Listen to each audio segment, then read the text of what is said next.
Hello दोस्तों, स्वागत है आपका हमारे चैनल द पूजा शो में। तो दोस्तों, गंगा माई के आज के एपिसोड में देखने को मिलेगा जब गंगा सिद्धू से कहती है कि इंदु स्नेहा को बदनाम करना चाहती है। सिद्धू पूरे भरोसे के साथ कहता है कि इंदु कभी अपने मकसद में कामयाब नहीं होगी। वो बताता है कि शंभू इंदु के खिलाफ बयान देगा। ये सुनकर गंगा खुश हो जाती है। सिद्धू गंगा का आशीर्वाद देकर वहां से चला जाता है। दूसरी तरफ सहाना सोचती है कि सिद्धू से ज्यादा स्नेहा से कोई और प्यार नहीं कर सकता। स्नेहा गंगा से कहती है कि आज वो इंदु का अध्याय हमेशा के लिए खत्म कर देगी। गंगा भी उसका साथ देने का फैसला करती है।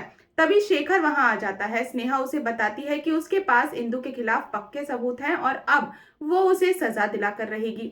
शेखर उन्हें समझाने की कोशिश करता है कि स्नेहा की शादी की बात भी सोचनी चाहिए, लेकिन गंगा साफ कह देती है कि उसकी बेटियों की इज्जत से बढ़कर कुछ भी नहीं है। गंगा स्नेहा का हौसला बढ़ाती है और कहती है कि अन्याय के खिलाफ आवाज उठाना जरूरी है। इसके बाद दोनों पुलिस स्टेशन पहुंचती हैं। वहां इंस्पेक्टर से मिलकर स्नेहा इंदु के खिलाफ केस दर्ज करवाती है।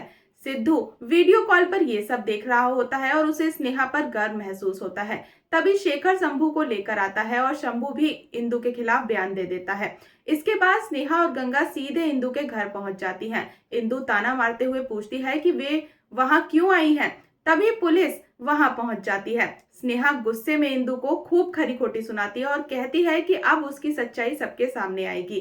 गंगा भी इंदु पर जमकर बरसती है। स्नेहा इंस्पेक्टर से कहती है कि इंदु को तुरंत गिरफ्तार किया जाए, लेकिन इंदु फिर भी मुस्कुराते हुए स्नेहा को धमकी देती है। वो उसकी इज्जत मिट्टी में मिला देगी। स्नेहा उसे चुप रहने को कहती है और बताती है कि उसने खुद अपना जुर्म कबूल लिया है। ये सुनकर इंदु के चेहरे का रंग उड़ जाता है। गंगा उसे चेतावनी देती है कि अगर उसने सिद्धू का नाम बीच में लाने की कोशिश की तो वो दुर्गावती को उसकी सारी साजिश बता देगी। आखिरकार पुलिस इंदु को गिरफ्तार करके ले जाती है। इसी बीच मनोहर वहां पहुंच जाता है और गंगा से केस वापस लेने की गुहार लगाता है, लेकिन गंगा उसे इंदु की करतूत याद दिलाती है। मनोहर भी गुस्से में कह देता है कि अब वो स्नेहा को अपनी बेटी नहीं मानेगा। तभी स्नेहा मनोहर को खरुखोटी सुनाती है और पूछती है कि क्या उसने कभी एक पिता का फर्ज निभाया है। मनोहर डरकर वहां से चला जाता है। सिद्धू दूर खड़ा ये सब देख रहा होता है और स्नेहा पर गर्व महसूस करता है। दूसरी तरफ कहानी में नया मोड़ आता है जब सहाना घर पहुंचती है और कौशल्या दरवाजा नहीं खोलती। सहाना परेशान होकर उसे आवाज लगाती है। तभी काली वहां आ जाता है और समझ जाता है कि कौशल्या जानबूझकर सहाना को परेशान कर रही है। काली सहाना की मदद करने की कोशिश करता है और कहता है कि वो हमेशा उसकी रक्षा करेगा, लेकिन जब काली अपने प्यार का इजहार करता है तो सहाना गुस्से में उसे थप्पड़ मार देती है।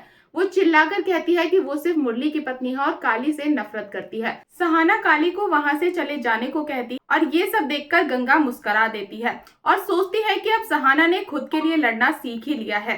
अब देखना बेहद दिलचस्प होगा कि क्या इंदु जेल से बाहर आने के बाद कौन सा नया खेल खेलने वाली है। क्या सिद्धू और स्नेहा का रिश्ता और मजबूत होगा और क्या काली सहाना को भूल पाएगा या फिर कहानी में आएगा एक नया तूफान। तो दोस्तों, बने रहिए हमारे साथ और आपको अगर आज की अपडेट पसंद आई हो तो वीडियो को लाइक और चैनल को सब्सक्राइब करना बिल्कुल ना भूलें। मिलते हैं नेक्स्ट अपडेट के साथ, तब तक के लिए गुड बाय।